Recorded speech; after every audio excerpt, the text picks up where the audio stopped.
इंसान ने आज तक कोई गलती नहीं की है, उस इंसान ने आज तक कोई नया करने का ट्राई ही नहीं किया होगा। ऐसा ही कुछ मानते थे दुनिया के महान साइंटिस्ट अल्बर्ट आइंस्टाइन। 14 मार्च 1879 जर्मनी के उल्म शहर में एक यहूदी परिवार में पैदा हुए थे सर अल्बर्ट आइंस्टाइन। उनके पैदा होने के बाद डॉक्टर्स ने नोटिस किया कि उनका सर नॉर्मल बच्चे के मुकाबले काफ़ी बड़ा था और वो एक एबनॉर्मल बच्चे के रूप में जन्मे थे। इसके बावजूद भी उनका दिमाग इतना तेज़ था कि आज तक उनका मुकाबला कोई नहीं कर पाया है। आज 60 साल हो गए हैं, आइंस्टाइन हमें छोड़ के चले गए, लेकिन आज भी साइंस उनके थीसिस के बिना कमज़ोर है। यही वजह है कि हर कोई उनके ब्रेन के बारे में जानना चाहता है कि आखिर उनके ब्रेन में ऐसा क्या था जो इस मुकाम तक उन्हें लेकर आया कि आज दुनिया भर के ग्रेटेस्ट साइंटिस्ट के नाम से जाना जाता है। क्या उनके ब्रेन में कोई सुपर नेचुरल पार्ट्स थी? तो आज इस वीडियो में हम यही चर्चा करेंगे। दरअसल अल्बर्ट आइंस्टीन का जब जन्म हुआ था तो उनका सर किसी भी नॉर्मल बच्चे से ज़्यादा बड़ा था। नॉर्मली बच्चे 1 या 2 साल में बात करना सीख जाते हैं, लेकिन आइंस्टाइन 4 साल की उम्र तक भी कुछ बात नहीं कर पाते थे। मगर एक दिन जब माता पिता के साथ वो रात के खाने पर बैठे थे तो अचानक से आइंस्टाइन ने कहा कि सूप बहुत गर्म है। अपने बेटे को एकदम साफ बोलता सुन उनके पेरेंट्स हैरान रह गए और खुश भी थे। लेकिन बाद में जब उनसे पूछा गया कि अब तक तुम कुछ क्यों नहीं बोलते थे, तो आइंस्टाइन ने अजीब से जवाब दिया कि अब तक तो सब सही था। आइंस्टाइन के जीवन से जुड़े अजीबोगरीब किस्से यहीं नहीं रुके, बल्कि उनके बड़े होने पर भी उनकी कई ऐसी आदतें थी जिनके बारे में लोग सुनकर हैरान रह जाते हैं। जैसे कि अल्बर्ट आइंस्टाइन को डेट्स और फ़ोन नंबर याद रखने में काफ़ी प्रॉब्लम होती थी, यहाँ तक कि उनका खुद का टेलीफोन नंबर उन्हें याद नहीं रहता था। एक बार उनके एक सहकर्मी ने उनसे उनका फ़ोन नंबर मांगा तो आइंस्टाइन उनके पास रखे टेलीफोन डायरी में अपना नंबर ढूंढने लगे। ये देखकर सहकर्मी ने चकित होकर बोले कि आप अपना खुद का फ़ोन नंबर याद क्यों नहीं रखते? तो आइंस्टाइन ने उनको कहा कि किसी भी ऐसी चीज़ को मैं याद क्यों रखूं जो मुझे किताबों में ढूंढने से मिल जाती है। आइंस्टाइन कभी अपने जूतों के अंदर मोजे नहीं पहनते थे क्योंकि उनके टांगों की उंगलियां काफ़ी बड़ी थी और बचपन में हमेशा टांगों की उंगलियों की वजह से उनके मोजे फट जाते थे।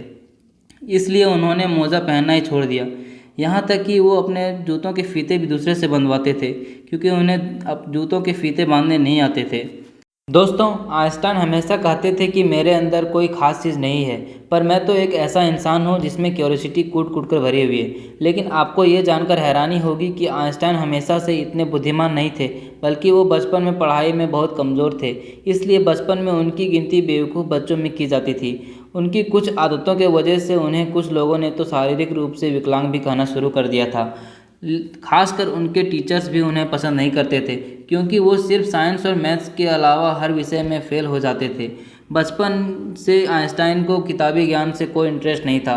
हालांकि इसके बावजूद भी उन्होंने दुनिया के सामने साइंस के ऐसे थीसिस पेश किए जिसके बिना आज भी साइंस कमज़ोर है, और यही वजह है कि उनका दिमाग आज भी चर्चा का विषय बना हुआ है। 18 अप्रैल 1955 आइंस्टाइन की मृत्यु के बाद पैथोलॉजिस्ट डॉक्टर थॉमस हार्वे ने आइंस्टाइन के परिवार की अनुमति के बिना ही उनके दिमाग को रिसर्च के लिए निकाल लिया था और वो वहाँ से भाग गए। इस हरकत के लिए डॉक्टर हार्वे को इस नौकरी से निकाल दिया गया, लेकिन उन्होंने कहा ऐसा उन्होंने इसलिए किया ताकि उनके दिमाग पर रिसर्च किया जा सके, और वो वादा करते हैं कि आइंस्टाइन के दिमाग पर वो रिसर्च ज़रूर करेंगे ताकि आने वाले समय में साइंस और साइंटिस्ट दोनों को ही कुछ फ़ायदा मिल सके।